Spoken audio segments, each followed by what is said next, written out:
فاسألوا أهل الذكر إن كنتم لا Tanya تعلمون. jawab. Menjawab secara ilmiah.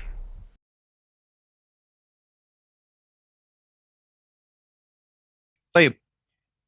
Eh, jadi bagaimana hukum menyusui anak lewat dari 2 tahun ya? Ya wallahu a'lam bishawab ya. Jadi apabila anak sudah lewat dari 2 tahun, hendaknya dia disapih ya. Hendaknya dia sudah dihentikan penyusuannya. Dikarenakan apa? Dikarenakan dengan sejumlah alasan baik itu bersifat medis atau yang selainnya ya. Nah, adapun untuk menghentikan anak dari disapi itu sebenarnya kuncinya ada pada orang tuanya ya.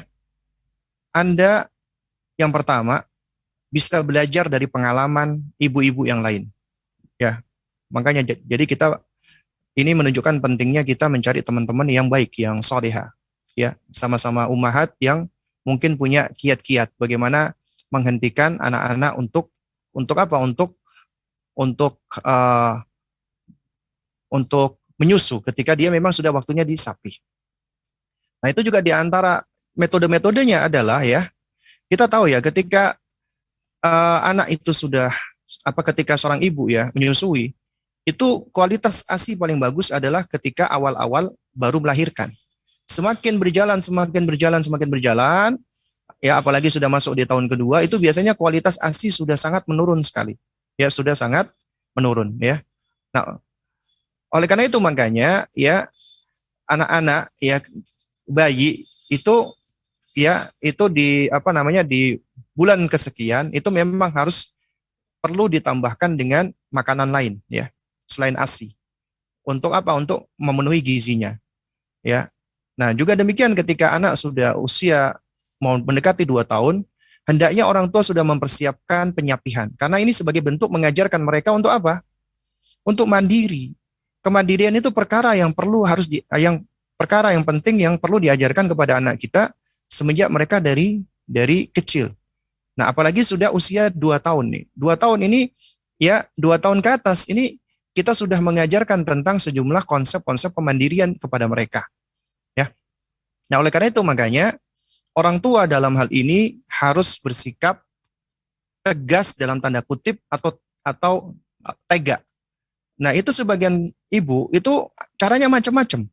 Ada yang mohon maaf ya, putingnya dikasih semacam minyak, entah itu minyak telon, sehingga anaknya ketika minum itu berasa nggak enak gitu loh, ya. Itu sudah mulai merasa nggak enak.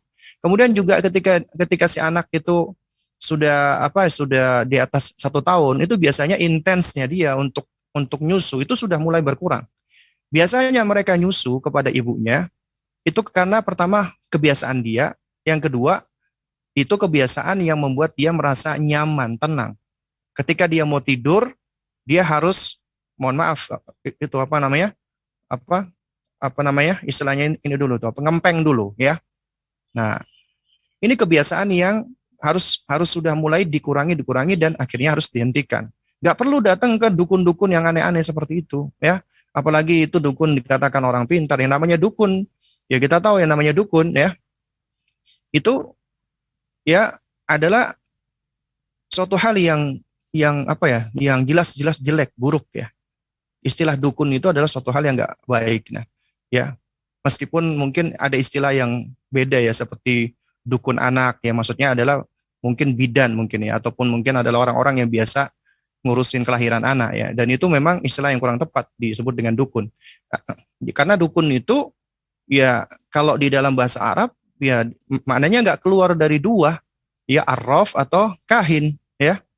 Dan ini adalah salah satu profesi yang paling dicela dan dilaknat ya.